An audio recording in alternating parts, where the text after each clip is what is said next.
Hi YouTube, and this is JTrain997 back with another figure review. This time, the Marvel Hulk Legends Figure 2 Wendigo. Now this is a character I've always been really interested in, for the simple fact that the Wendigo is actually a Native American legend.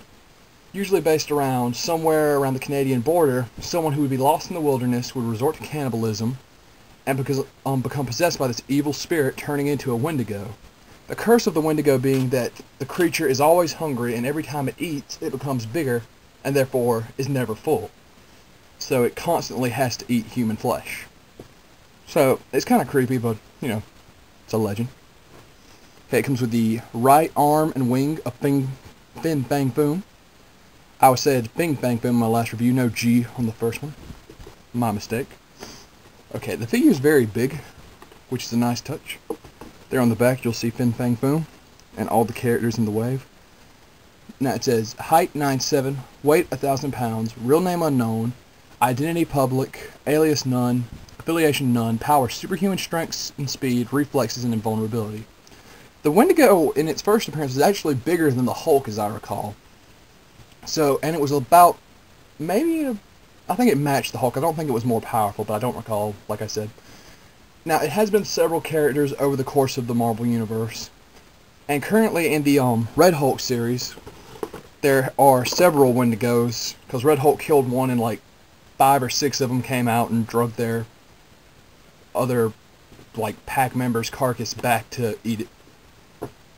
Which is pretty cool, but you know, they deviated from the legends. Also, I thought it was funny on the back of the box, where it gives the Wendigo's little origin bit.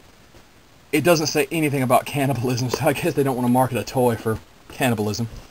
But anyways, glad to have him, got him in the case, let's pull him out of the pack. Okay, and here he is out of the box. Now, this figure is very tall, but there are some problems with the leg joints.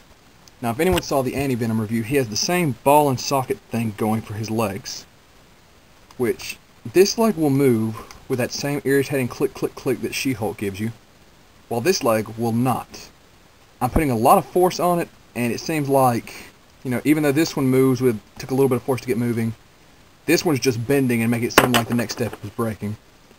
The tail is detachable, and while it stays on once you put it on, if you intend to be posing the figure, messing around with him, the tail will most likely fall off.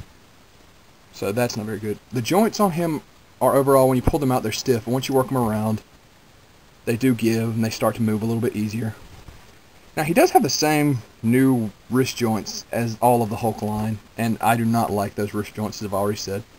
And his do not seem to, well, there they go. Like I said, all the joints are pretty stiff, got to work them around a good bit. Okay. Shoulder joint, bicep joint, of course the same wrist joint, head articulation. Actually, if you look up under his hair, the entire back of his head is hollow. So, I don't really know how they did that, probably so the figure wouldn't be way down in the back. Okay. Of course, those weird leg joints that I've already mentioned. The knee joint and the foot joint.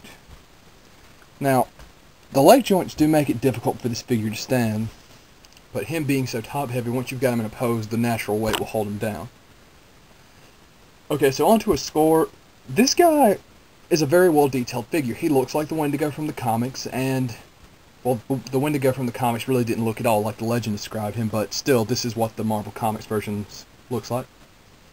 Those leg joints are terrible, but there is some nice detail. So overall, the size of the figure and posing him, I'm going to go 7.5. The leg joints, like I said, broken record, they're just not good. Everything else on the figure is great, though. And if you work the joints around, you can get them to pose like you want, with the exception of the legs.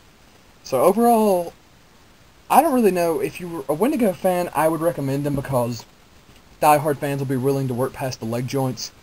But if you're just looking to build this guy, or getting him to build Fin Fang Foom, I would skip him just to buy the pieces off of it. Speak of the devil, here's the right wing, as you can see compared to him, and the right arm, as you can see right there, almost taller than the figure himself. Yes, this is JTrain997. I recommend him, but only to a fan of Wendigo or Hulk. See you soon, YouTube.